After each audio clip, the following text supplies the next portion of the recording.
السلام عليكم ورحمة الله وبركاته إن الحمد لله نحمده ونستعينه ونستغفره ونعوذ بالله من شرور أنفسنا ومن سيئات أعمالنا من يهده الله فلا مضل له ومن يضلل فلا هادي له وأشهد أن لا إله إلا الله وحده لا شريك له وأشهد أن محمدا عبده ورسوله صلى الله تعالى عليه وعلى آله وصحبه وسلم تسليما كثيرا يا أيها الذين آمنوا اتقوا الله حق تقاته ولا تموتن إلا وأنتم مسلمون يا أيها الناس اتقوا ربكم الذي خلقكم من نفس واحدة خلق منها زوجها وبث منهما رجالا كثيرا ونساء واتقوا الله الذي تساءلون به والأرحام إن الله كان عليكم رقيبا يا أيها الذين آمنوا اتقوا الله وقولوا قولا سديدا يصلح لكم أعمالكم ويغفر لكم ذنوبكم ومن يطع الله ورسوله فقد فاز فوزا عظيما أما بعد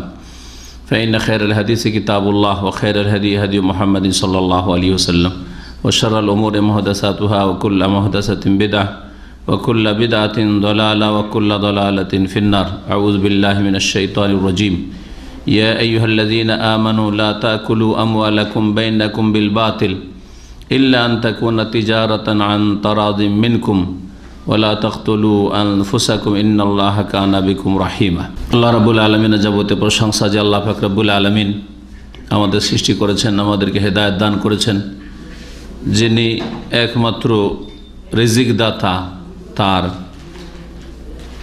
এ সমস্ত গুণে কোনো শরীক নেই।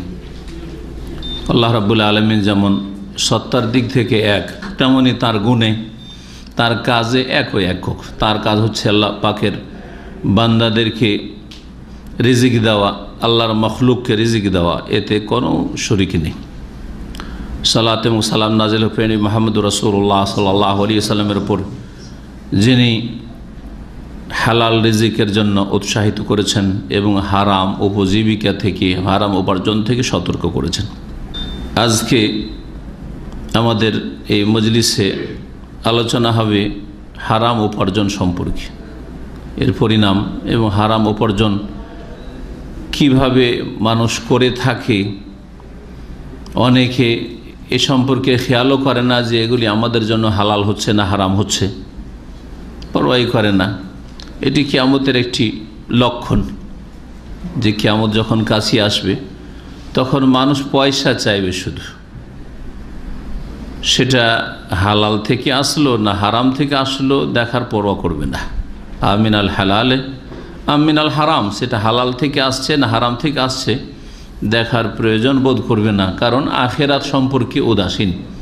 পরকালে জবাব দিতে হবে, জাহান্নামে যেতে হবে। আজকে দুনিয়াতে কেউ ধরার না থাকলেও আল্লাহ পাক প্রস্তুত হয়ে আছেন পকড়াওয়ার জন্য, ধরার জন্য। এবং আল্লাহ পাকের আযাব হচ্ছে কঠিন আযাব। দুনিয়ার কোনো শাস্তি আল্লাহ পাকের সামান্য হালকা শাস্তির সাথেও তুলনা করা যায় না।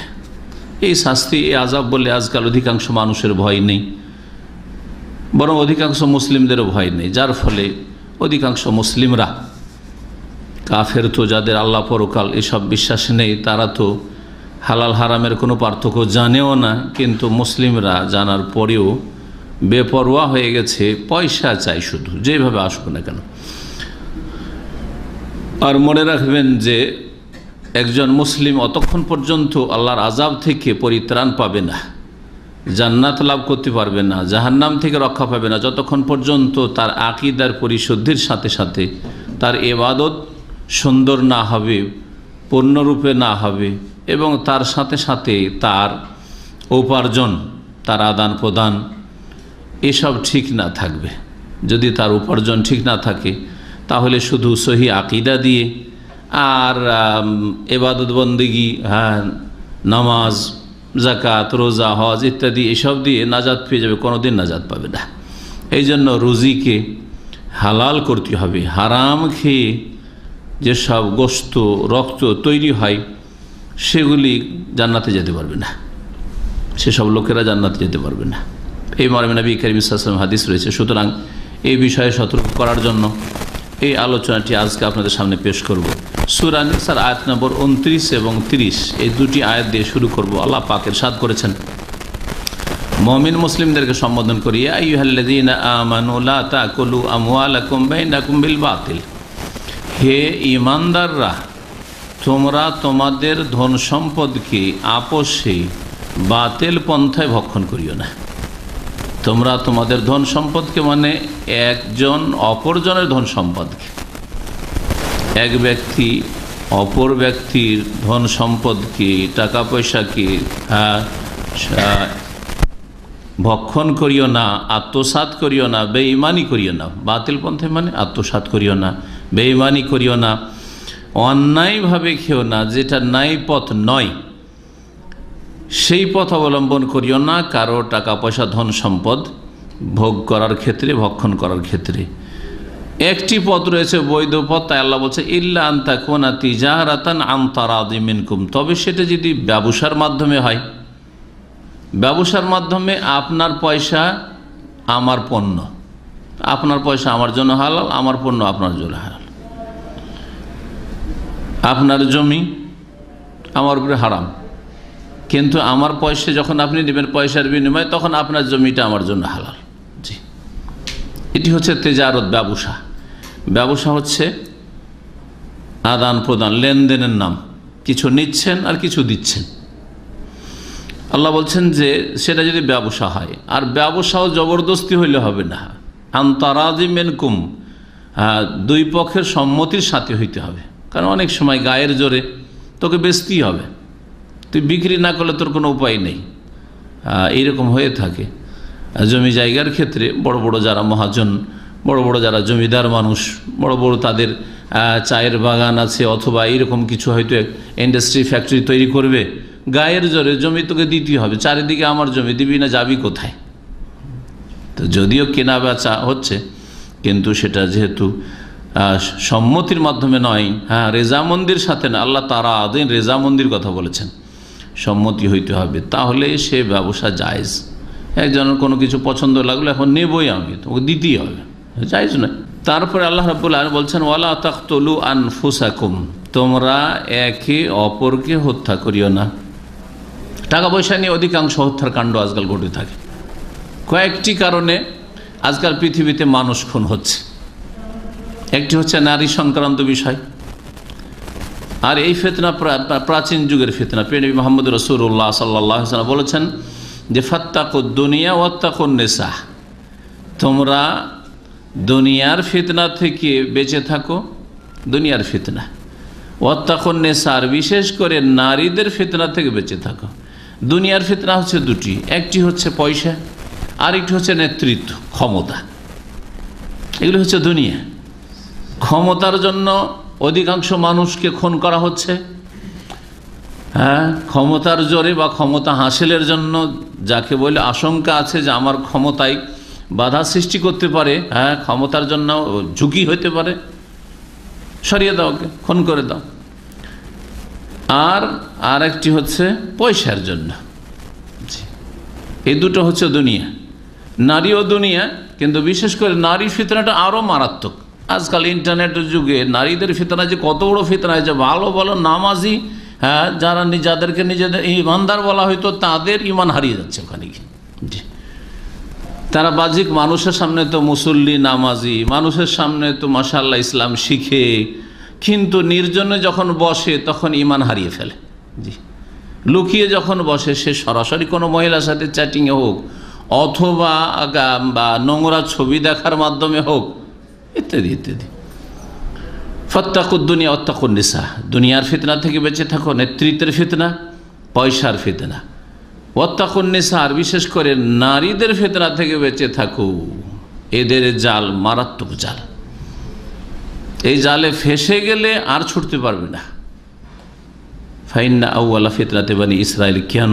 কারণ সর্বপ্রথম যে বানি ইসরাইলদের মাঝে মানবজাতির ইতিহাসে ফিতনা হয়েছিল, মানে কলহ, বিবাদ আর খুনের ঘটনা হয়েছিল, সেটা কানাত ফিন নিসা, সেটা নারী সংক্রান্ত ব্যাপার নিয়েছিল। একজন লোকের মেয়ে, সুন্দরী মেয়ে, এক যুবক তার ভাতিজা বিয়ে করবে, পছন্দ না ছেলে, পছন্দ না বিয়ে দেবেন, ও গায়ের জোরে বিয়ে করবে, গায়ের জোরে বিয়ে করবে, বিয়ে দিবে না, আমার বিয়ে করাতে বাধা কে? মেয়ের বাবা, দাও সরিয়ে দাও, খুন করে দাও, এই করেছিল। তো হয় এইরকম খুন হয় মেয়ের পক্ষ, অথবা স্বামী কারো স্ত্রী আছে, ওকে সরাইতে হবে এই মেয়েকে বিয়ে করার জন্য, খুন করে দেয়।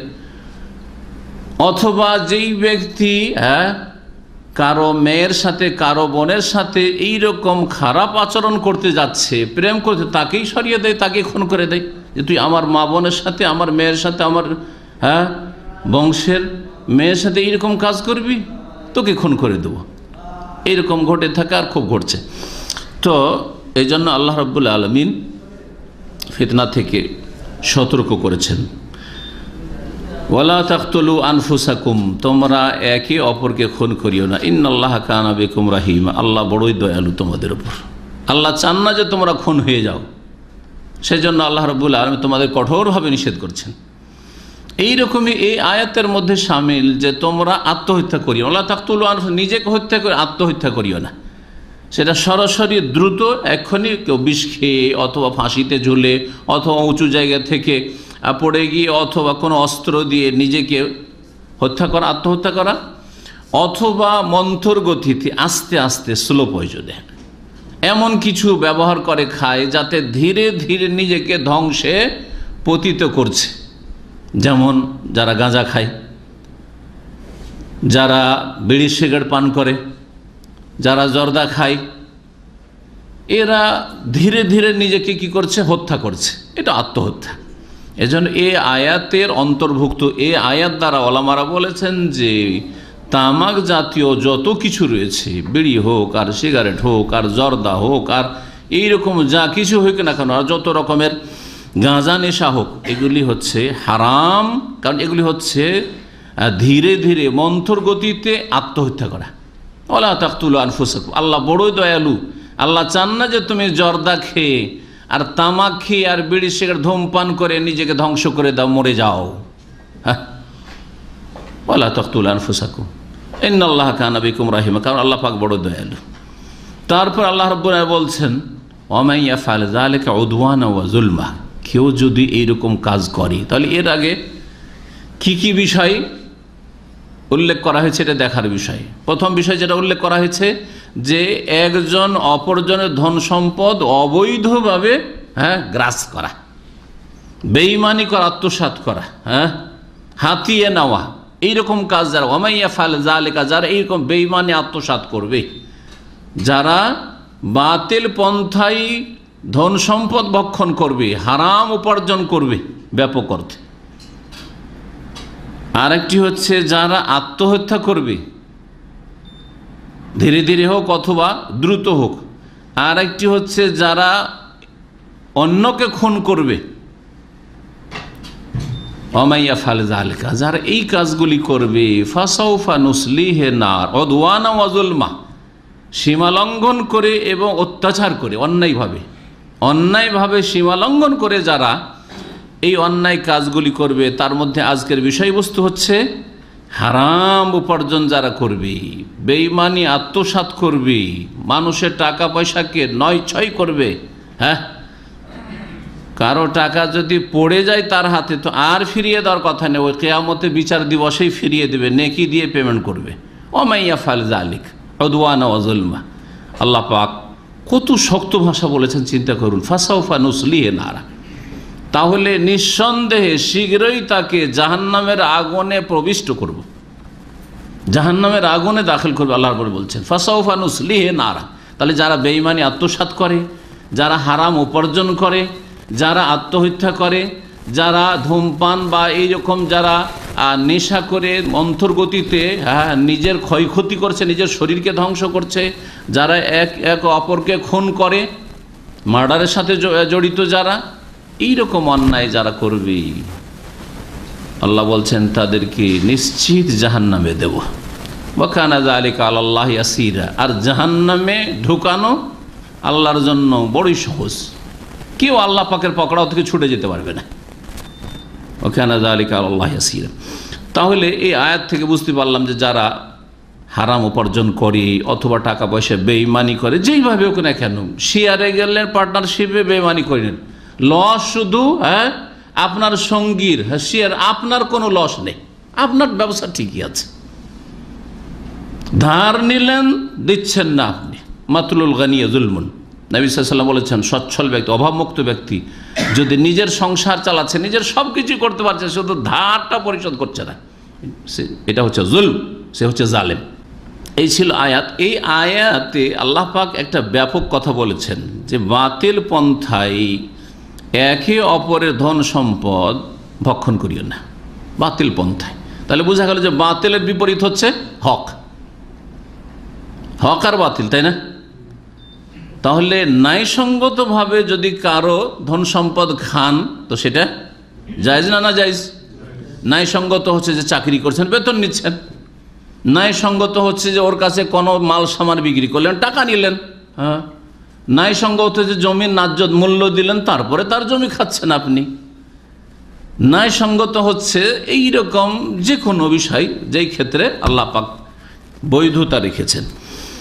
তাহলে ন্যায় পন্থায় ধন সম্পদ উপার্জন করতে হবে আর বাতিল পন্থাকে পরিত্যাগ করতে হবে, না হলে জাহান্নামে যেতে হবে। এই আয়াতের সার কথা। এই বাতিল পন্থায় ভক্ষণ অনেক ক্ষেত্রকে সামিল, এই ক্ষেত্রগুলি আজকে বিশেষভাবে আলোচনা করব। তারপরে সময় হলে কিছু হাদিস বা আয়াত আরও পেশ করব। ওলামারা বলেছেন যে বাতিল পন্থায় ভক্ষণ এটা যে কোনো অন্যায়ভাবে কারো ধন সম্পদ হাতিয়ে নেওয়াকে সামিল, সেটা জুলম করে হোক, যেমন গায়ের জোরে দখল করে নেওয়া, জমি দখল করে নিল, বাড়ি দখল করে নিল, হ্যাঁ, অথবা খেয়ানত হোক, খেয়ানত করলো, নিয়েছে, নেওয়ার পর অস্বীকার করতে যে না নিয়ে নি, পাওয়া যাবে তার কাছে টাকা, বলছেন আমার কাছে টাকা পাবে না, ইত্যাদি। আমানত রেখেছেন, বলছেন না আমার কাছে সে রাখে নাই, খেয়ানত, খেয়ানত ব্যাপক অর্থ, টাকা পয়সার খেয়ানত, অথবা চুরি ডাকাতি ছিনতাই হোক, এই সবগুলিকে সামিল।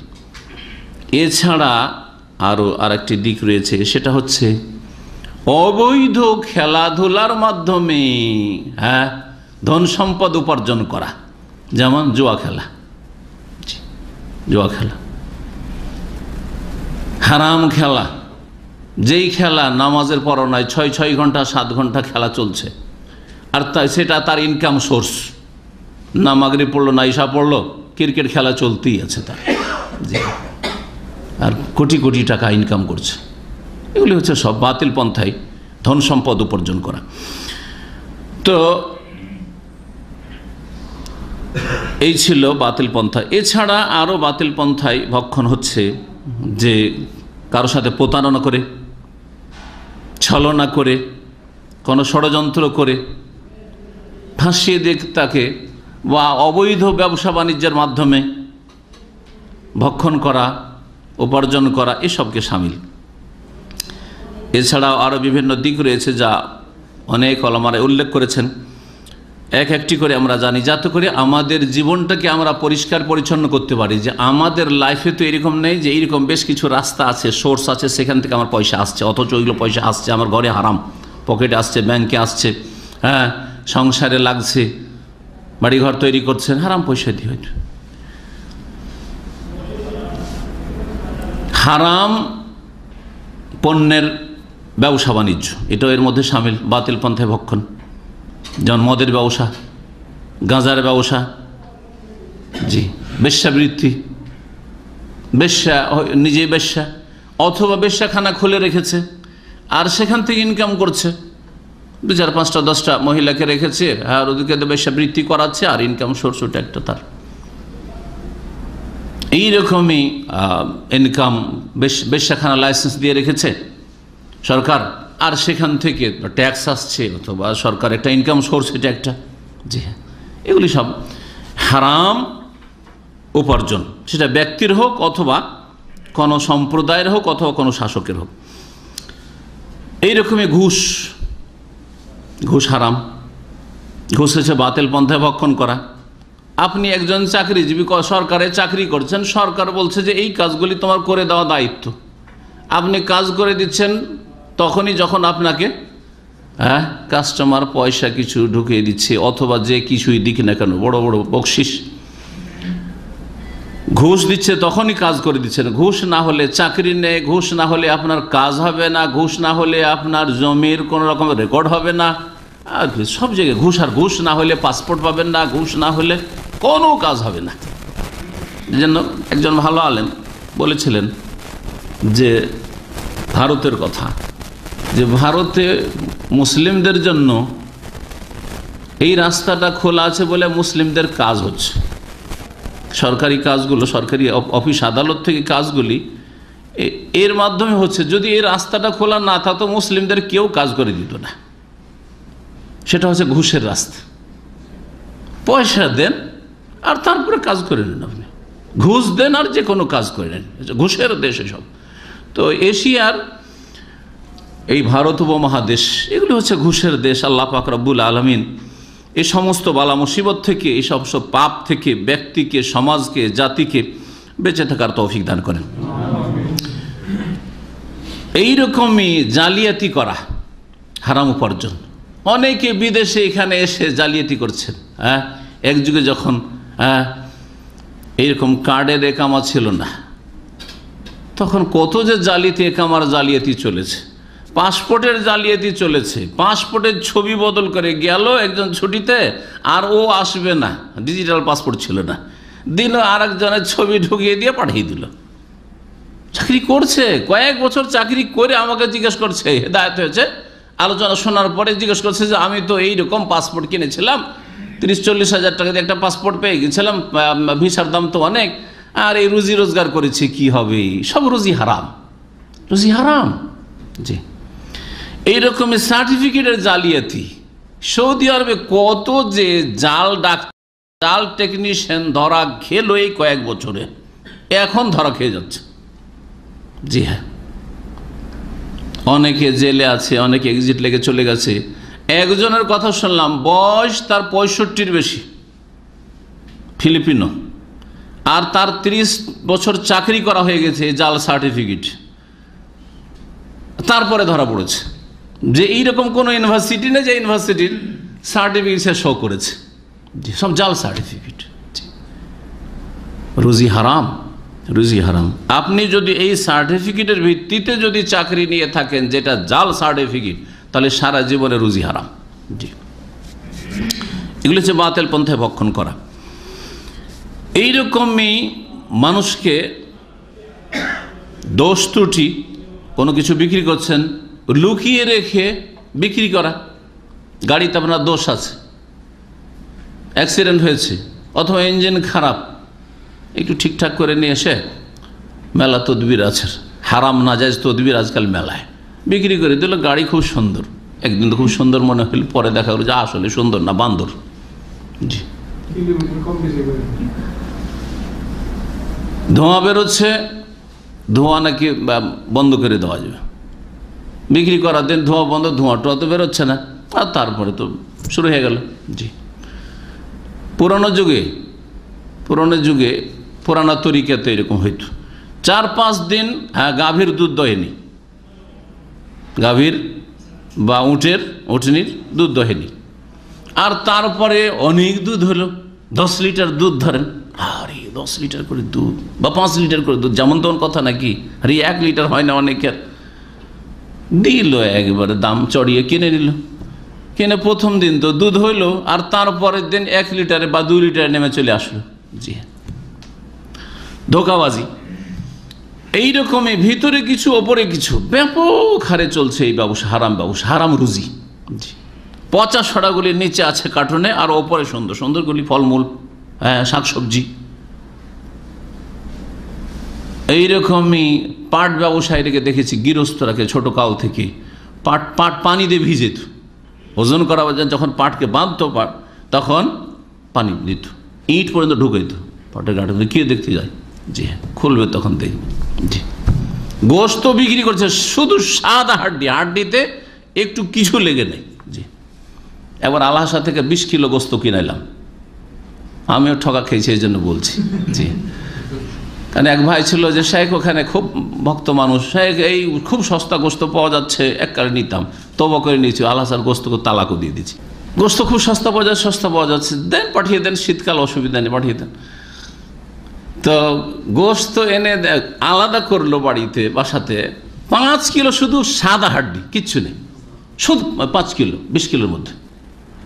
জি, যদি 10 থেকে 12 টাকা করে লাগে তো 5-12 60 রিয়াল লাগলো না। জি হ্যাঁ, হারাম রুজি, হারাম, ভালো করে শুনেছি। এইরকম কত বলবেন ধোকাবাজির। চাইনার মাল মেড ইন জাপান, কোরিয়ার মাল মেড ইন ইউএসএ, না হয় অস্ট্রেলিয়া, না হয় কি আরো কিছু, জার্মানি, আরো কিছু। জি হ্যাঁ, জি। বরং এক দোকানদার বলছে যে শেখ সব বিশ্বস্ত, আমাকে ভালো জানে, বলছে সব চাই না, কিন্তু সব জাপান লেখা আছে, আরো কত কি লেখা আছে। এটা সবাইকে বলা যাবে না, যারা ব্যবসা করে এগুলোকে রুজি ধরে রেখেছে, বলছে সবাইকে বলা যাবে না। কিন্তু আমাদের রিয়াদের বেশ কিছু ভাই, একজন না বেশ কিছু ভাই, যারা আল্লাহ পাক তাদেরকে হেদায়েত করেছে, হেদায়েত হয়েছে, এই ব্যবসাগুলি তারা করতো, সব ছেড়ে দিয়েছে, কাজ নেই তাদের কাছে, তারপরেও তারা এই ব্যবসা, বলছে যে এই রুজি রাস্তাই হারাম, এটা রাস্তাই হচ্ছে হারাম। তা সবগুলি এইরকম, যদি বলি যেটা চাই না, কেউ নেবে না। আর আমি জানছি যে চাই না, ও জিজ্ঞেস করছে আমি কি করব। জি, তো লেখা আছে আর কিছু।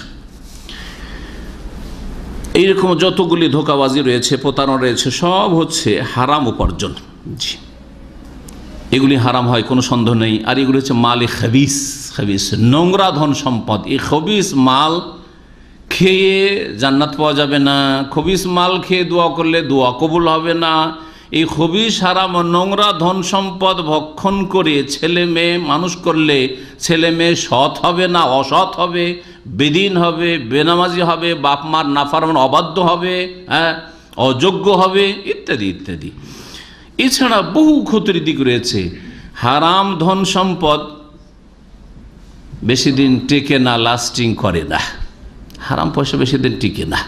জি, দ্রুত মনে হচ্ছে বড় লোক হয়ে গেল, কিন্তু এই পয়সাতে কোনো বরকত নেই। এছাড়া আল্লামা হাফেজ ইবনে হাজার আল হাইসামি রাহেমাহুল্লাহ আরও বেশ কিছু দিক উল্লেখ করেছেন। বলছেন যে হারাম উপার্জন যতগুলি রয়েছে সবগুলি কাবিরা গুনাহ, মনে করি না যেটা সাগিরা গুনাহ।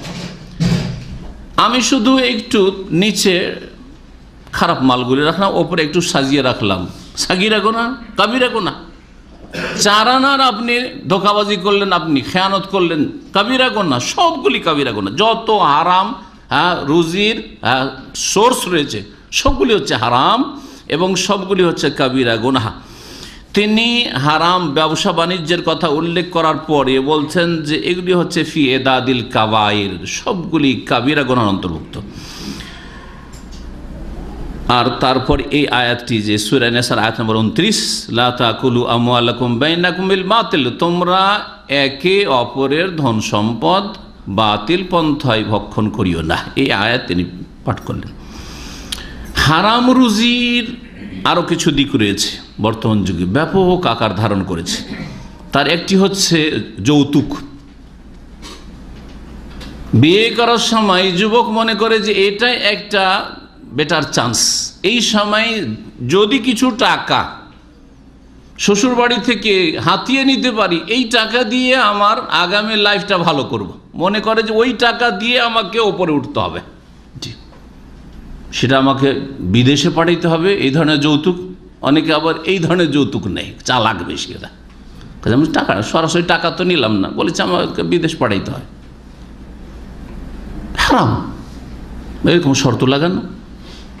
আর যেইভাবেই হোক না কেন, মেয়ের পক্ষ থেকে কোনো কিছু চেয়ে নেওয়া অথবা সমাজে আছে সুতরাং চাইলাম না কিছু, আপনাদের বিবেচনার উপর ছেড়ে দিলাম, সব ওটাও হারাম। কারণ সমাজে যখন হারাম চলছে আর আপনার ভিতরে মনে লোভ আছে, আর ওরাও চিন্তা করছে যে সবাই দিচ্ছে, আমি না দিলে কি বলবে লোকে, বা জামাই বা কি বলবে, অথবা মেয়েটাই কি করে সুখে থাকবে, এইরকম ভয়ে ভীত। সুতরাং এই পরিস্থিতিতে না চেয়েও যদি পাওয়া যায় তবু হারাম। ভালো করে শুনে রাখেন, কারণ সমাজে কুসংস্কার চলছে, সমাজে হারাম চলছে। সুতরাং এখানে পুরোপুরি বর্জন করে ইসলামের রাস্তায় আসতে হবে। ইসলামের রাস্তা হচ্ছে যে তুমি কারো মেয়ে উঠিয়ে নিয়ে আসবে, সুতরাং তাকে টাকা দিয়ে আসো, তার মেয়েকে টাকা দিয়ে আসো, নগদ মোহর দাও, এবং নগদ মোহরের সাথে সাথে যদি মেয়ের বাবার দাবি থাকে সেটাও দাও, যে আমি 20 বছর 18 বছর মানুষ করেছি এই মেয়েকে, সুতরাং আমি এত টাকা নেব, তার অধিকার আছে শরীয়তে। কিন্তু আপনার 1 পয়সা নেওয়ার অধিকার নেই। একটি আয়াতে আল্লাহ বলছেন যে তোমরা স্ত্রী সন্ধান করবে, তলাশ করবে, বে আমওয়ালিকুম, তোমাদের টাকা পয়সা ধন সম্পদ মালের বিনিময়ে, মানে পয়সা দিয়ে আসবে আর বিনিময়ে তার মেয়েকে উঠিয়ে নিয়ে আসবে। এটা হচ্ছে ইসলাম, এটা হচ্ছে কোরআন। এই যৌতুকে রুজি হারাম, এটা হচ্ছে বাতিল পন্থায় ভক্ষণ। সুতরাং যারা যৌতুক নেই তাদের রুজিতে বরকত হয় না, তারা নেক সন্তান পায় না, তারা নেক স্ত্রীও পায় না, তারা তাদের দোয়াও কবুল হয় না। এবং এই যৌতুকের হারাম খেয়ে যে রক্ত আর মাংস তৈরি হবে, এগুলি জাহান্নাম বেশি হক রাখবে। মুস্তাদরাক হাকিমে, মুসনাদ আহমদে একটি হাদিস রয়েছে, নবী মুহাম্মদ রাসূলুল্লাহ সাল্লাল্লাহু আলাইহি ওয়াসাল্লাম বলেছেন যে কুল্লু জাসাদিন নাবাতা মিনাস সুহতি ফান্নারু আউলা বিহি, যে কোনো দেহ বডি যা হারাম খেয়ে তৈরি হয়েছে, হারাম খেয়ে তার রক্ত মাংস বেড়েছে, ফান্নারু আউলা বিহি, তার হকদার অধিক হকদার হচ্ছে জাহান্নাম। জান্নাত অধিকার রাখে না, জান্নাত তাকে নিয়ে যাওয়ার হক রাখে না, জাহান্নাম তার অধিকার রাখে, হক রাখে। আল্লাহকে ভয় করুন এবং এইসব হারাম রুজি থেকে বাঁচুন। জি, বিবাহর ক্ষেত্রে যখন আসলো, একটি হারাম বললাম যে যৌতুক, আর একটি হারাম হচ্ছে বরযাত্রী। বরযাত্রীগুলি গিয়ে খাওয়া, মেয়ের বাবার বাড়িতে এই খাওয়া হচ্ছে লা তাকুলু আমওয়ালাকুম বাইনাকুম বিল বাতিল, বাতিল পন্থায় ভক্ষণ করা। বরযাত্রীর খাওয়ার এই বৈধতা কে দিল? আল্লাহ দিয়েছেন, তার রাসূল সাল্লাল্লাহু আলাইহি সাল্লাম দিয়েছেন। হ্যাঁ, না আপনার বাড়ি হঠাৎ করে যদি এই লোকগুলি হঠাৎ করে আপনার বাড়িতে উঠে, বেশি নাই, হ্যাঁ, এই লোকটি যদি উঠে, তারপরে মাশাআল্লাহ যারা দিন শিখতে এসছে হঠাৎ করে বলছে আপনার বাড়ি খাবো, দিয়ে আপনার পিছনে পিছনে এক্ষুনি যদি চলে যায়, আপনি লজ্জায় পড়ে গেলেন, পেরেশান হয়ে গেলেন, পারি আর না পারি ধার খরচ করে আমাকে খাওয়াইতে হবে। হালাল না হারাম? বলেন হারাম। তাহলে এটা যদি হারাম হয়, হারাম, অবশ্যই হারাম। তাহলে যেখানে রাজি নেই, সন্তুষ্ট হয়ে খাওয়াচ্ছে, সন্তুষ্ট খাওয়ালে দাওয়াত দেবে, বলে আগামী সপ্তাহে আপনাদেরকে আমি খাওয়াবো, এখানে খাওয়াবো না বাড়িতে খাওয়াবো বলে দেবে, তাহলে ঠিক আছে, তখন হালাল। আর গিয়ে তার বাড়িতে ধর্ণা দেবেন যে তোর বাড়ি খাবো তো যাবো, হ্যাঁ, তো এটা হারাম। তো চিন্তা করুন, আমাদের ভারত বাংলাদেশের যে খবরটা রাখছি সেটা হচ্ছে বরযাত্রী কমপক্ষে 100 আর 150, 200, 250 পর্যন্ত বরযাত্রী যায়। হ্যাঁ, 500 যায়। 500-র খবরটা নেই, ভাইরা বলছে 500 যায়। আউযুবিল্লাহ, এসব আল্লাহ পাকের আযাব। এর জন্য যে কত রকমের আযাব আসছে এই হারাম খাওয়ার জন্য আল্লাহ পাক ভালো জানে। গোটা সমাজের লোক, গোটা গ্রামের লোক, আর এই যে বিয়ে বাড়ি ছেলে পক্ষ, তার যত বংশধর আত্মীয় স্বজন আছে, কুটুম, সকল এই হারাম খাচ্ছে। মানে প্রত্যেক বাড়ি থেকে একটা করে কমপক্ষে বরযাত্রী যেতে হবে। তাহলে সকলে হারাম খাচ্ছে না? খাচ্ছে না, সব হারাম খাচ্ছে। লা তাকুলু আমওয়ালাকুম বাইনাকুম বিল বাতিল, বাতিল পন্থায় তোমরা কেউ কারো ধন সম্পদ খেও না।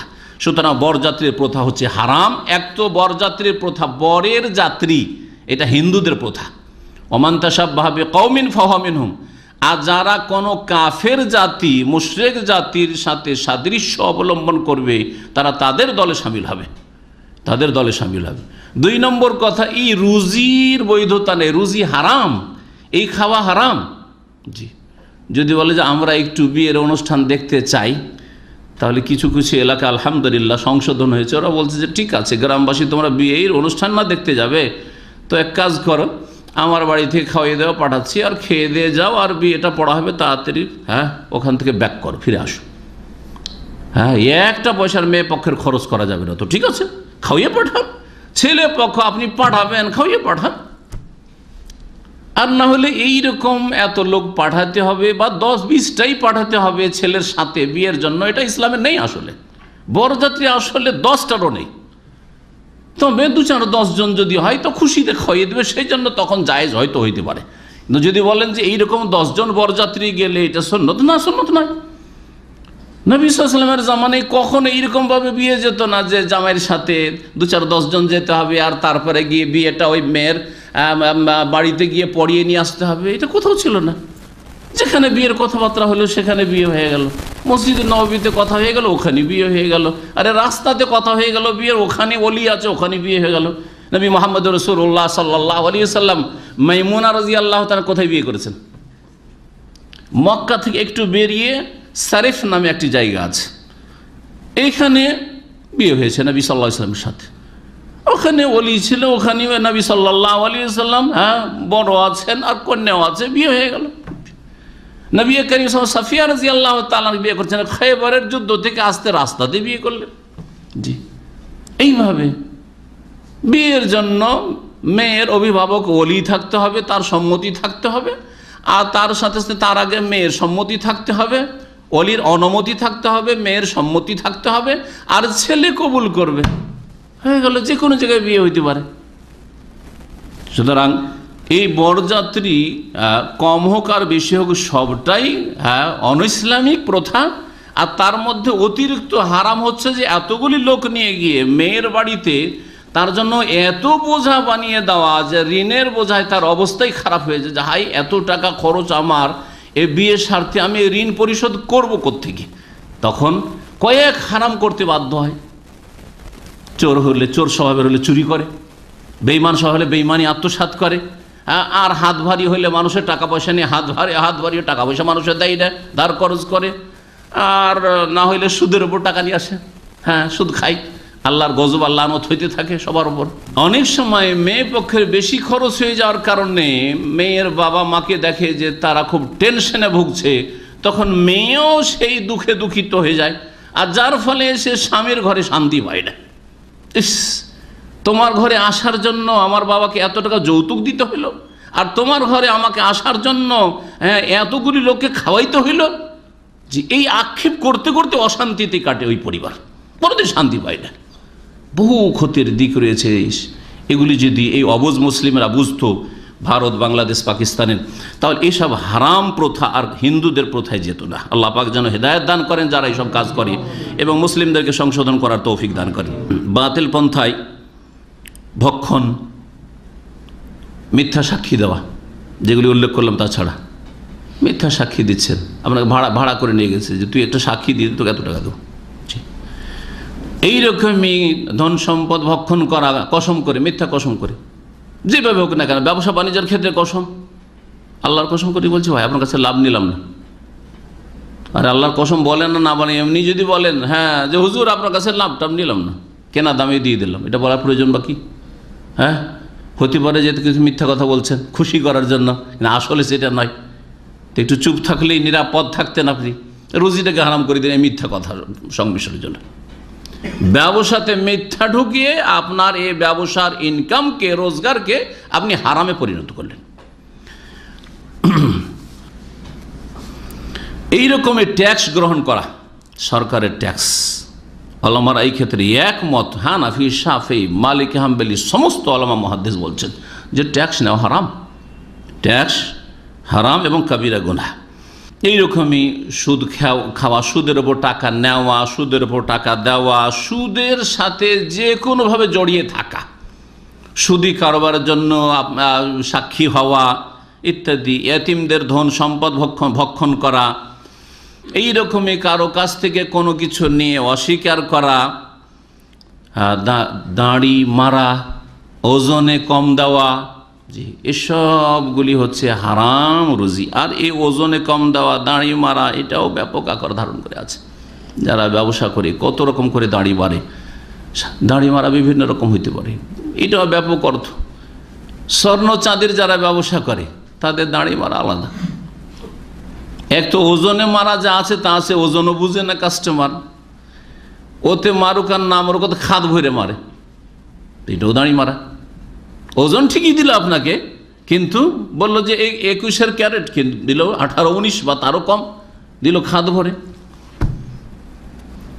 একবার পুরানো স্বর্ণ নিয়ে, গোল্ড নিয়ে এক স্বর্ণকারের কাছে গেছি, বিশ্বস্ত স্বর্ণকারের কাছে, কিন্তু সেটা পুরানো, যাদের কাছ থেকে পাওয়া গেছিল হয়তো দাদি নানিদের কাছ থেকে, কোথা থেকে নিয়েছে জানি না, নিয়ে গিয়ে দেখালাম, বলছি এতে স্বর্ণ নেই, অল্প স্বর্ণ আছে, সব খাদ ভরা আছে।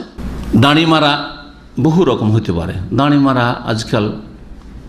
আজকে আলোচনা চলছিল রাজমিস্ত্রিদের কাজ। আজকাল রাজমিস্ত্রিরা মিটারে কাজ করছে, দেখে আসলাম দেশের লোকজন বাড়ি তৈরি করছে, তো দেখে মিটারে কাজ করছে, রাত্রেও কাজ করছে, বিদ্যুৎ নেই, কোন রকম করে একটু আলো করে রাতেও কাজ চলছে। কিন্তু যদি দৈনিক হিসাবে কাজ করান তো ঠকামির শেষ নেই, আপনার সব কিছু খেয়ে ফেলবে। যদি 24 ঘন্টা দাঁড়িয়ে থাকতে পারেন, সারাদিন দাঁড়িয়ে থাকতে পারেন, তারপরেও বিকেল 2-3 হবে না, হচ্ছে টাইম শেষ হয়ে গেছে, মজুরের টাইম শেষ হয়ে গেছে, এখন 2টি শেষ হয়ে গেছে। সকালে আস্তে আস্তে 8টা থেকে 9টা কাজ করিয়েছি এককালে, জানি। জি হ্যাঁ, আসার কথা 8টায়, আসছে 9টায়। করবেন কি, ওদেরকে দিয়ে কাজ করাইতে হবে। বেশি অসন্তুষ্ট করলে আরও খারাপ করবে আপনার, জি আরও খারাপ করবে আপনার। জমি জায়গাতে মজুর হইতো, হ্যাঁ কাজ করবে কি, কাজ একটু করে কেউ বিড়ি ফুকাচ্ছে, কেউ বসে আছে, আচ্ছা মালিক এলো রে, তখন তাড়াতাড়ি লেগে গেল। জি, মালিক যদি একজন থাকে, বাড়ির লোক একজন সাথে থাকে, তো দ্বিগুণ কাজ হবে। সব দেখেছি ছোটকাল থেকে খেতে। জি, তো এই সবগুলি হচ্ছে রুজি হারাম। তাহলে ওপর মহল থেকে শুরু করে নিচু মহল পর্যন্ত হারাম আর হারাম, হারাম রুজি, হারাম উপার্জন অধিকাংশ লোকের। গরিবও হারাম খাচ্ছে, আর ধনীও হারাম খাচ্ছে, ব্যবসায়িকও হারাম খাচ্ছে, আর যারা কৃষি কাজ করছে মাঠে ঘাটে জন্মজুর করছে তারাও হারাম খাচ্ছে। এইরকমই জাদুর দ্বারা উপার্জন করা হারাম, জ্যোতিষীর উপার্জন, তারকা দেখে ভবিষ্যৎবাণী করে, অথবা রেখা দেখে ভবিষ্যৎবাণী করে, অথবা নকশা ফকশা ইত্যাদি করে কিছু এইসব মন্ত্রতন্ত্র করে কিছু উপার্জন করে, এই সবগুলি রুজি হচ্ছে হারাম। এইরকম বহু হারামের দিক রয়েছে। আল্লাহ পাক সমস্ত হারাম থেকে আমাদেরকে বেঁচে থাকার তৌফিক দান করেন এবং হালাল রুজিতে আল্লাহ পাক বরকত দান করেন। এখন 2-4টি আয়াত শোনাই, যাতে এই বাতিল পন্থায় ভক্ষণ বলা হয়েছে বিশেষ বিশেষ হারাম ইনকামগুলিকে। সূরা নিসার আয়াত নম্বর 2 আল্লাহ পাক ইরশাদ করছেন, ওয়া আতুল ইয়াতামা, ইয়াতিমদের ধন সম্পদ সম্পর্কে। ইয়াতিমদেরকে ওয়া আতুল ইয়াতামা আমওয়ালাহুম, তাদের ধন সম্পদ দিয়ে, ইয়াতিমরা যতদিন নাবালক আছে দেখাশোনা করেন আমানতের সাথে। ইয়াতিমের ধন সম্পদ থেকে ওইভাবেই আপনি খরচ করবেন যেভাবে আপনার পয়সা আপনি বাঁচিয়ে খরচ করছেন। যত সেভ করতে পারি, আমার সংসারও চালাবো আর মাসের মাস কিছু বাঁচাবো, চেষ্টা করি না? ঠিক তেমনই করতে আপনাকে। আপনার ছেলে মেয়েকে যেমন লেখাপড়া করাচ্ছেন, আপনার ইয়েতিমটাকেও লেখাপড়া এরকম করাইতে হবে। ভাগনা ইয়েতিম, ভাগ্নি ইয়েতিম, ভাতিজা ইয়েতিম, তাদের স্কুলে যা, আর নাই না যা, ইচ্ছা হলে যা, নয় না যা। কিন্তু আপনার ছেলে যদি বলে আমি স্কুল যাব না, ছাড়বেন? হাত পা ভেঙে দেবেন, কিন্তু স্কুলে রেখে আসবেন। স্কুল যেতে হবে, তোকে লেখাপড়া করতে হবে। চিন্তা করেন আপনি। ওই রকমই আদব কায়দা শেখানোর ক্ষেত্রে আদব কায়দা শেখাচ্ছেন আপনার ছেলে মেয়েকে। ছেলে মেয়ে যদি বদমাইশিও করে, মারলেও মায়ার সাথে মারবেন আপনি, তাই না? আদব দেওয়ার জন্য মারছেন, ওকে আজাব দেওয়ার জন্য মারছেন। আমি এর আগে অনেকবারই বলেছি, আদব দেওয়ার জন্য মারি আমরা, আজাব শাস্তি দেওয়ার জন্য মারি না, ঠিক না? কিন্তু পরের ছেলে এতিম, গরু ছাগলের মতো মারেন। আজাব দেওয়ার জন্য মারছেন, পরের ছেলে যেহেতু এতিম, ওর উপরে মায়া দয়া নেই, মায়ার সাথে মারছেন না যে ছেলেটা দুষ্টামি করছে, ওকে একটু চমকাবার জন্য মারছি যাতে এরকম আর না করে, না, ওকে শাস্তি দেওয়ার জন্য। আপনার ছেলে বাড়িতে ঘোরাফেরা করছে, আপনার কষ্ট লাগে না? বিরক্তি লাগে না। কিন্তু এতিম যদি ঘোরাফেরা করে, মাঠে যা, মাঠে যা, চাষিরা এরকম করে। পরের ছেলেকে সবসময় মাঠে মাঠে পড়ে থাক, তুই যা, জমি জায়গায় দেখ, সব খেয়ানত। তো ইয়াতিমের ধন সম্পদ তোমরা তাদেরকে দিয়ে, সাবালক হলে আল্লাহ দিয়ে দিতে বলেছেন, ওয়ালা তাতাবাদ্দালুল খাবিসা বিত-তাইয়্যিব, আর নোংরাকে পাক পবিত্রের সাথে বদলে দিও না। অর্থাৎ তোমার টাকা পয়সা হচ্ছে পাক পবিত্র, তুমি যখন এতিমের ধন সম্পদটা খেয়ে নেবে, সেটা খাবিস তোমার জন্য হয়ে যাবে। সুতরাং এইরকম করিও না যে এতিমের ধন সম্পদ কিছু নিয়ে নিলে যেটা তোমার জন্য খাবিস বা হারাম হইল। ওয়ালা তাকুলু আমওয়ালাহুম ইলাইকুম, আর তাদের ধন সম্পদগুলি তোমাদের ধন সম্পদে একাকার করে খেয়ে নিও না। কাউকে ধরতে জানতে দিলে না, খরচ বেশি দেখাচ্ছে, জিনিসপত্র খরিদ করে নিয়ে এসে খরচ বেশি দেখায়, অনেকেই এইভাবে হারাম খায় জিনিসপত্র খরিদ করার ক্ষেত্রে, অথবা ওই এতিমের বাপের জমি জায়গাগুলি ছিল, তোদের চাষ আবাদ করতে করতে সব টাকা হতে শেষ, ফসল যা উঠে আসছে তার চাইতে বেশি খরচ। জি হ্যাঁ,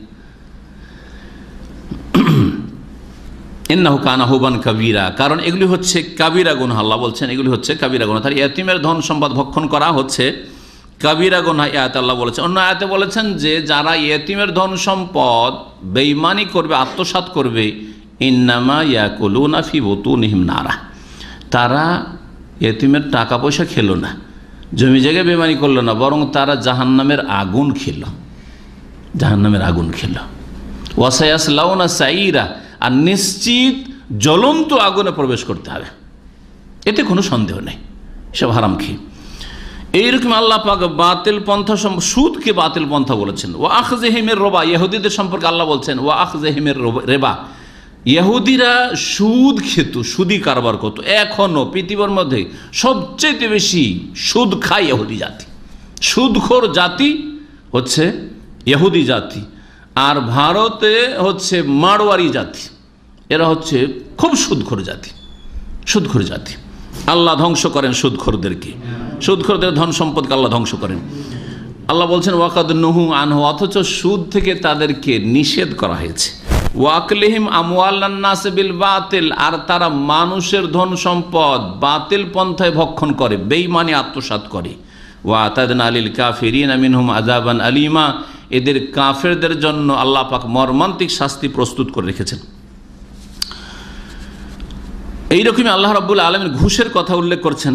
এই ছিল সূরা নিসার আয়াত নম্বর 161, যেটাতে সুদের কথা আর বাতিল পন্থায় ভক্ষণের কথা ছিল, যেটা ইহুদিদের চরিত্র।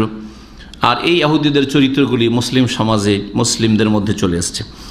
ঘুষের কথা দেখেন সূরা বাকারা আয়াত নম্বর 188, আল্লাহ পাক বলছেন ওয়ালা তাকুল আমওয়ালাকুম বাইনাকুম বিল বাতিল, তোমরা একে অপরের ধন সম্পদ অন্যায়ভাবে ভক্ষণ করিও না। অতুদলু বিহা ইলাল হুক্কাম, আর এই টাকা পয়সা তোমরা পেশ করবে, দেবে শাসককে, হ্যাঁ, জজকে, হ্যাঁ, যা বিচারপতিকে। অতুদলু বিহাল হুক্কাম, কেন? লিতাকুলু ফারিকাম মিন আমওয়ালিন নাস, যাতে করে মানুষের ধন সম্পদ বেঈমানি করা সম্ভব হয়। বেঈমানি করার জন্য, কেসে জিতার জন্য জজকে ঘুষ দেওয়া, হ্যাঁ, উকিলকে ঘুষ দেওয়া, হ্যাঁ, এইরকম যে কোনো পদস্থ ব্যক্তিকে ঘুষ দেওয়া। আল্লাহ পাক এগুলিকে বাতিল পন্থায় ভক্ষণ, হারাম রোজগার হিসাবে আখ্যায়িত করেছেন, সরাসরি কোরআন কারীমের কথা। এইরকমই সূরা তওবার আয়াত নম্বর 34 রয়েছে মোল্লাদের হারাম খাওয়া। শুধু দুনিয়াদাররা হারাম খায় না, এক শ্রেণীর মোল্লারাও হারাম খায়, এবং তাদের সংখ্যা অনেক বেশি আছে, অল্প নেই। এ কথা আল্লাহ কোরআনে কারীম বলেছেন। এই আয়াতটি আপনাদেরকে শোনাই। আর মোল্লা হুজুররা কি করে হারাম খায়, এদের হারাম ইনকামগুলি একটু ভালো করে ওইদিকে ইঙ্গিতটা শুধু করছি, নাহলে এর উপরে আলোচনা করলে ঘন্টার পর ঘন্টা শুধু এই মোল্লাদের হারামের উপর আলোচনার প্রয়োজন রয়েছে। শুধু আজকে ইঙ্গিত হবে, আর সময় হলে ইনশাআল্লাহ তাআলা বিস্তারিত কোনোদিন আলোচনা হবে। আল্লাহ পাক বলছেন ইয়া আইয়ুহাল্লাযীনা আমানু ইন্না কাসীরাম মিনাল আহবারি ওয়ার রুহবানি লা ইয়াকুলুনা আমওয়ালান নাসি বিল বাতিল ওয়া ইয়াসুদ্দুনা আন সাবিলিল্লাহ। হে মুমিন সকল শোনো, ইন্না কাসীরাম মিনাল আহবারি ওয়ার রুহবান, নিঃসন্দেহে বহু পুরোহিত রয়েছে, পণ্ডিতরা রয়েছে, ওয়ার রুহবান, এবং বহু দরবেশরা রয়েছে। আহবার হাবরের বহু বচন। হাবর হচ্ছে ইহুদিদের ধর্মগুরু, যারা ইহুদিদের যারা পণ্ডিত পুরোহিত, আলেম, মুসলিম সমাজের আলেমদেরকে ওলামা আল্লাহ বলেছেন, আলেমের বহু বচন। আর এদের হাবরের বহু বচন আহবার বলেছেন। জি, কাব আহবার, কাব বড় তওরাতের আলেম ছিলেন, ওমর রাদিয়াল্লাহু তাআলা জামান ইসলাম গ্রহণ করেছিলেন, তাকে কাব আহবার বলা হইত। রোহবান রাহেবের বহু বচন, যারা দরবেশ, সংসার ত্যাগী হয়ে গেছে, বৈরাগী, সংসার ত্যাগী হয়ে বনে জঙ্গলে থাকে, তারপরে হারাম খায়। আল্লাহ বলছেন হ্যাঁ, পুরোহিত, তওরাত ইনজিলের জ্ঞান আছে, বাইবেলের জ্ঞান আছে, তারপরে হারাম খায়, আল্লাহ বলছেন।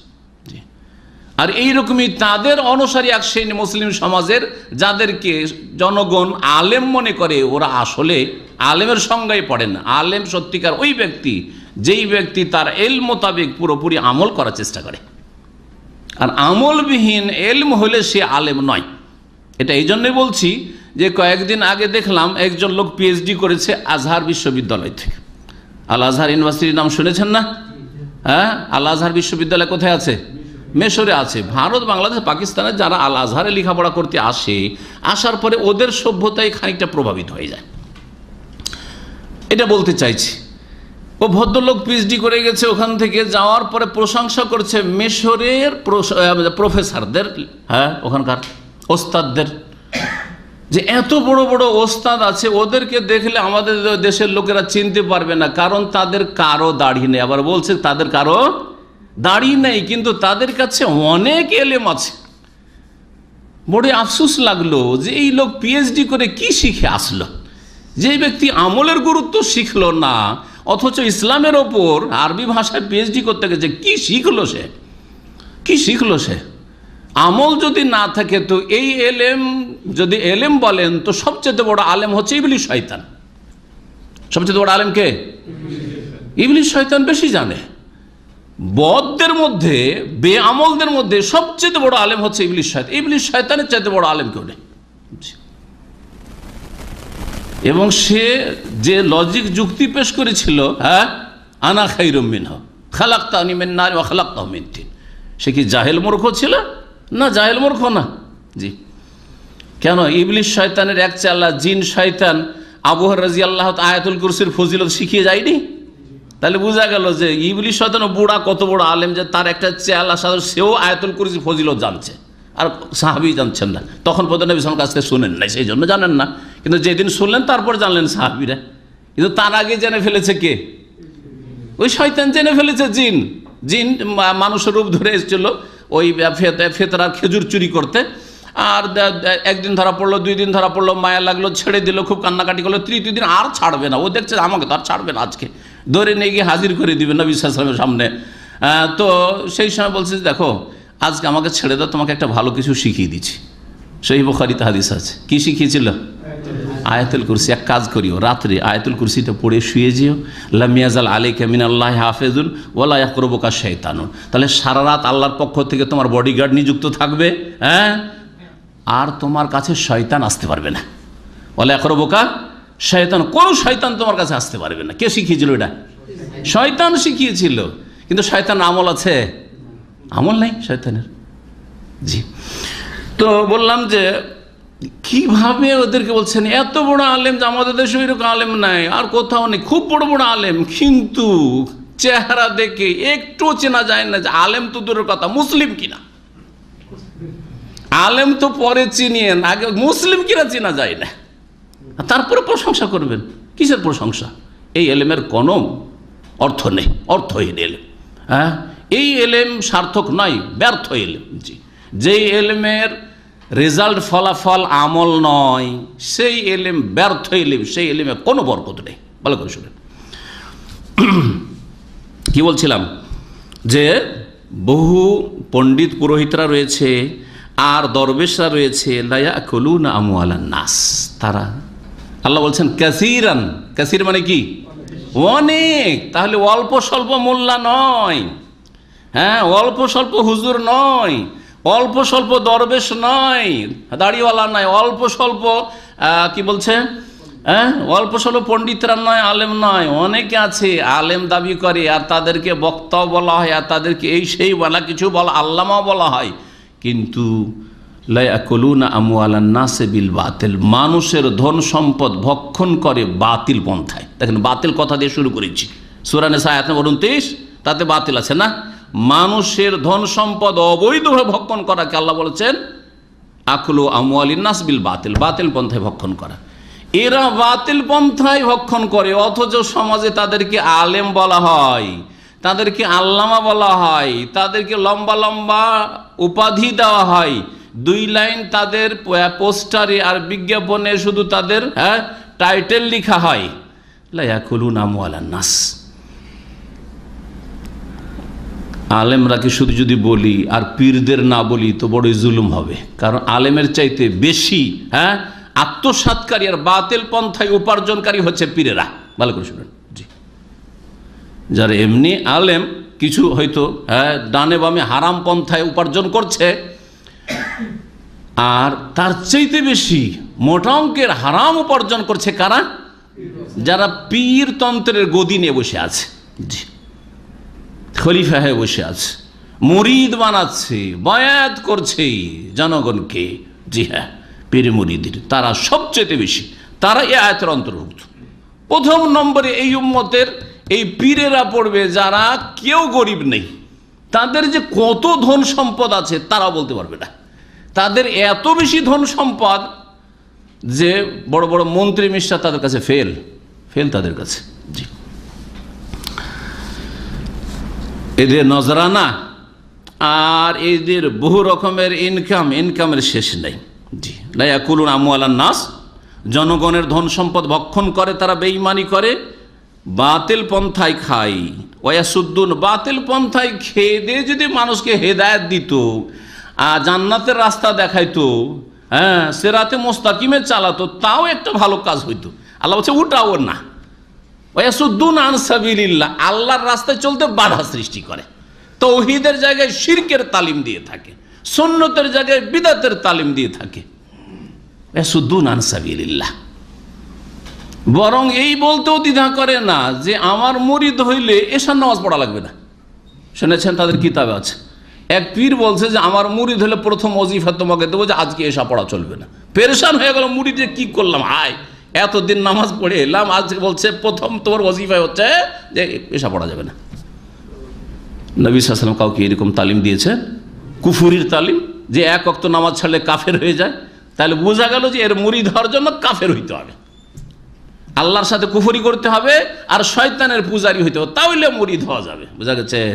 জি, নবী করিম সাল্লাল্লাহু আলাইহি ওয়াসাল্লাম কি এই বৈধতা দিয়েছেন, হ্যাঁ, যে পীর সাহেব, হ্যাঁ, যদি বলে যে হারাম কোনো কিছুতেই মদে যায় নামাজ ডুবিয়ে নামাজ পড়ো, তাও শুনবে। বলেছেন না, হারাম হারাম সকলের জন্য হারাম, আপনার জন্য হারাম, আমার জন্য হারাম, না আমার জন্য হালাল? বলেন, আমি বললে হালাল হয়ে যাবে না আল্লাহ এবং রসুল বললে হালাল হবে? আল্লাহ এবং রসুল সাল্লাল্লাহু আলাইহি ওয়াসাল্লাম বলে হালাল, ওহিতে যদি হালাল হয় তাহলে হালাল হবে। তাহলে কি করে হক্কানি পীরদের কিতাব এটা আছে যে পীর সাহেব যদি বলে যে যাই নামাজকে মদে ডুবিয়ে নিয়ে নামাজ পড়ো, তবু আপত্তি করিও না, কারো সে মারিফতি এলেম রাখে আর তার কাশফ হয়, সে এমন কিছু দেখছে তা তুমি বুঝো না। জি হ্যাঁ, এ হলো শিক্ষা, এটা ইসলাম। ওয়াসুদ্দুন আন সাবিলিল্লাহ, আল্লাহর রাস্তায় চলতে বাধা সৃষ্টি করে, জান্নাতে যেতে বাধা সৃষ্টি করে।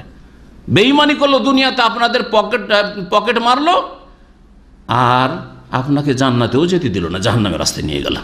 কোরআন বলছে ওয়াসুদ্দুন আন সাবিলিল্লাহ। এখন এই হুজুরেরা আর পীরেরা যেসব হারাম খায়, এগুলো চিন্তা করেন কত রকম হারাম খায়। সংক্ষেপে বলবো দু একটা। তাবিজের ব্যবসা, তাবিজের ব্যবসা, রুজি হারাম, ভালো করে শোনেন, রুজি হারাম, তাবিজ শিরক। সুতরাং এই শিরকের তালিম দিয়ে আর শিরক করতে লাগিয়ে দিয়ে মানুষকে যে তাবিজ নিয়ে যাও সব ভালো হয়ে যাবে, তাবিজ নিয়ে যাও আর শয়তানে পেরেশান করবে না, এ হচ্ছে রুজি হারাম, ভালো করে শুনেন। আর কোরআন খানি, বক্সানা, আপনার মাকে বক্সাবেন, এক খতম দিয়ে দেবে, এত টাকা লাগবে। জি, আপনার বাড়িতে কোরআন খানি হচ্ছে, হ্যাঁ, আপনার বাড়িতে চল্লিশা হচ্ছে, হ্যাঁ, বক্সানো হচ্ছে, কিন্তু হুজুরের বাড়িতে তো হয় না এগুলো, কারণ ওর বাড়িতে তো ইনকাম হবে না, ওর বাড়িতে কিছু আর তো পয়সা যাবে। আপনাদের বাড়িতে, জনগণের বাড়িতে হচ্ছে। আর বলেন আর কি ইনকাম? হ্যাঁ, হ্যাঁ, মিলাদ পড়া, হ্যাঁ মাশাআল্লাহ, এগুলো বলছে মিলাদ পড়া ইনকাম। বিনা ইনকামে মিলাদ হয়? হ্যাঁ, সহি আকীদার আলেম কোথাও এমামত করলে ও চিন্তা করে যে আমার এমামতির টাকাটা বাস, আর তো আমার না নজরানা আসবে পীরদের মতো, আর না আমাদের কাছে ওই তাবিজের ইনকাম, না ঝাড়ফুঁকের ইনকাম, না আমাদের কোরআন খানি করে বক্সাবার ইনকাম, না মিলাদের ইনকাম, কোনো ইনকাম নেই। যার ফলে ভারত, বাংলাদেশ, পাকিস্তান, আমি ইমামদের সাথে কথা বলে দেখেছি, আহলে হাদিস ইমামরা বলে যে শেখ আমাদের এমামতিতে যেই টাকাটা পাই সেটাই তো, আর তো কিছু নেই।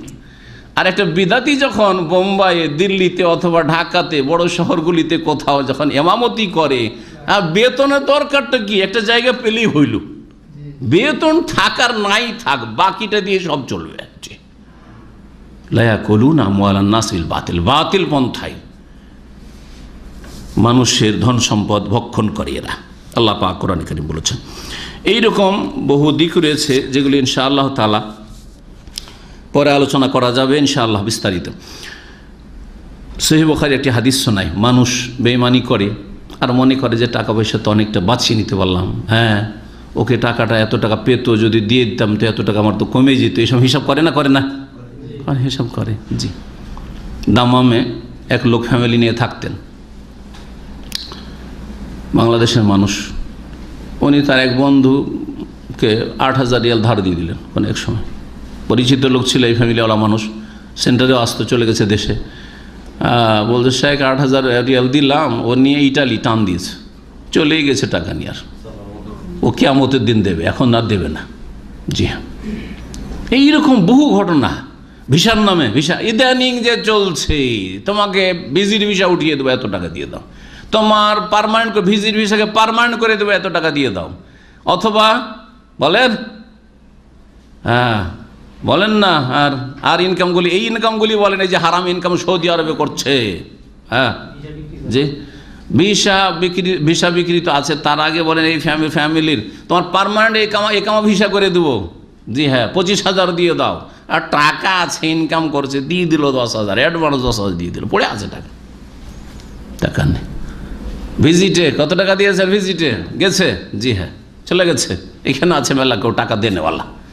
হ্যাঁ, বেইমানি করেনেওয়ালাকে চিনি না, কিন্তু টাকা দেনেওয়ালা আর হ্যাঁ যারা লস খেয়েছে, মার খেয়েছে, ক্ষতিগ্রস্ত হয়েছে টাকা দিয়ে, এইরকম ক্ষেত্রে তাদের অনেককে চিনি আমি। সুবহানাল্লাহ। লা ইয়াকুলুনা আমওয়ালান নাস বিল বাতিল, বাতিল পন্থায় হারাম উপার্জন করে, সব করে। ভিসার ব্যবসা, এক একটা ভিসা আজকাল কত টাকা দিয়ে আসছে। এক লোক তার আত্মীয় কয়েকটা ছেলেকে নিয়ে এসে বলে 60,000 রিয়াল করে, না 60,000 রিয়াল করে নিয়ে এসছে। 60,000 হিসাব করে, সুবহানাল্লাহ, 5-12 লক্ষ, 12 লক্ষ টাকা দিয়ে, 12 লক্ষ দিয়ে দেশে কিছু করলে অনেক কিছু হয়তো করা যেত। আর তারপরে এর সাথে যে কত হারাম জড়িত আছে আল্লাহ পাক ভালো জানেন। ওখানে 12 লক্ষ জমা করা তো সম্ভব ছিল, তারপর সুদের ওপর টাকা নিয়ে এসছে, নবী করিম সাল্লাল্লাহু আলাইহি ওয়াসাল্লামের হাদিস, মান আখাযা আমওয়ালান নাস, কেউ যদি কোনো মানুষের পয়সা নেই, ধার নিলেন অথবা আপনার কাজ করে দিব বলে নিলেন, জায়েজ কাজ হোক আর না জায়েজ হোক নিলেন, ইউরিদু আদাহা, তারপরে টাকাটা আদায় করে দেওয়ার উদ্দেশ্য ছিল যে টাকা দিয়ে দেব, অথবা তার কাজটা করে দিয়ে দেব যেটা দায়িত্ব নিয়েছি, তাহলে আদাল্লাহু আনহু, আল্লাহ আদায় করার তৌফিক দেবেন। ইচ্ছা আছে যে টাকাটা ধার নিয়েছি দিয়ে দেবো, আল্লাহ তৌফিক দেবেন। ওমান আখাযা ইউরিদু ইতলাফা, আর কেউ যদি তার টাকাটার সর্বনাশ করতে চায়, টাকা ধার পেয়ে গেলে নাকে তেল দিয়ে ঘুমিয়ে গেল, টেলিফোন বদলে দিল, বাসা চেঞ্জ করে দিল, দিতে চাই না আসলে, আতলাফাহুল্লাহ, আল্লাহ তাকে ধ্বংস করে দেবেন। ভালো ভাষা শুনেন, সুবহানাল্লাহ, আল্লাহ কি করবেন? ধ্বংস করে দেবেন। যারা ক্ষতিগ্রস্ত হয়েছে এইরকম কাউকে টাকা ধার দিয়ে, তাদের জন্য সান্ত্বনা, মনে শান্তি না যে আমার কয়টা টাকা ধ্বংস করেছে, মেরে খেয়েছে, কিন্তু আল্লাহ তাকে ধ্বংস করবে। এটা সহিহ বুখারীর হাদিস। আতলাফাহুল্লাহ, আল্লাহ তাকে ধ্বংস করে দেবেন।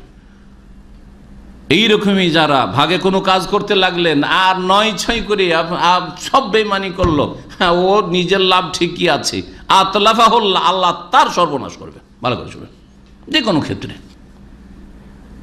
আতলাফাহুল্লাহ, আল্লাহ পাক তার সর্বনাশ করবে। দুই একটা আরও হাদিস শোনায় যাতে কঠোর শাস্তির কথা রয়েছে এরকম বেঈমানির উপর।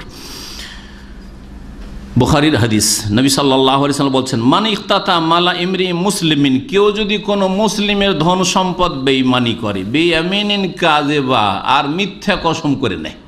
যখন চাওয়া হইল, না তোমার টাকা আমার কাছে নেই, কোনো পাওনা দাওনা নেই, বা আমাকে দাওনি তুমি, লাকি আল্লাহ, আল্লাহর সাথে সাক্ষাৎ হবে, ওয়াহুয়া আলাইহি গাজবান, এমন অবস্থায় যখন আল্লাহ তার ওপর চরম রাগান্বিত হবেন, আল্লাহর ক্রোধ তার উপর থাকবে, আল্লাহ রেগে থাকবেন, আল্লাহ পাকের রহমত হবে না সেই কিয়ামতের দিনে।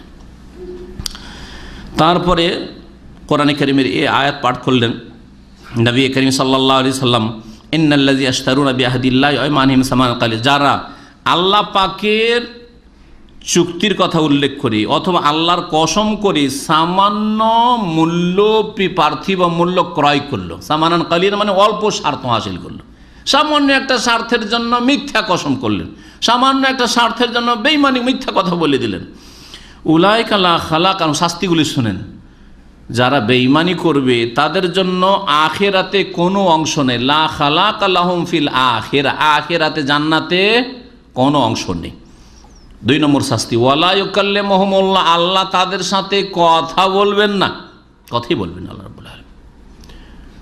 ওয়ালা ইয়ানজুরু ইলাইহিম ইয়াউমাল কিয়ামাতি, কিয়ামতের দিনে তাদের দিকে রহমতের দৃষ্টিতে তাকাবেন না। ওয়ালা ইউযাক্কিহিম, আর তাদেরকে আল্লাহ পাক পাক পবিত্রও করবেন না, ওই না পাক নোংরা করে জাহান্নামে ফেলে দেবেন। পাক করাই মানে জান্নাতের যোগ্য করা, আর যে নাপাক হয়ে থাকবে, যাকে আল্লাহ পাক করবেন না, তার মানে সে জাহান্নামে যাওয়ার যোগ্য। এই জন্য আল্লামা ইবনুল কাইয়িম রাহমাতুল্লাহ আলাইহি বলেছেন যে মুশরিক এমন নাপাকের নাপাক যে মুশরিককে আগুনে জাহান্নামে জ্বালিয়েও পাক হবে না, যার ফলে চিরকাল জাহান্নামে জ্বলতে থাকবে। পক্ষান্তরে অন্যান্য গুনাহ করে কেউ যদি মারা যায়, তো আগুনে জ্বলতে জ্বলতে জাহান্নামে জ্বলে একসময় কি হবে, পাক হয়ে যাবে। পাক হয়ে যাবে যখন, এখন আর নাপাকি নেই, নোংরামি নেই, তখন আল্লাহ ওকে কী করবেন, জান্নাতে দেবেন। বুঝতে পেরেছেন কথা? অর্থাৎ শিরকের গুনাহ করে কেউ যদি মারা যায় বিনা তওবায়, চিরকাল জাহান্নামে থাকতে হবে, কারণ নাপাকেই থাকলো, চিরকাল নাপাক, সুতরাং চিরকাল জাহান্নামে থাকতে হবে। আর অন্য গুনাহ যদি হয়, তাহলে আল্লাহ চাইলে ইয়াগফিরু মা দুনা যালিকা লিমান ইয়াশা, যাকে চাইবেন আল্লাহ পাক ক্ষমা করবেন। আর শাস্তি দিল, চিরকালের শাস্তি দেবেন না।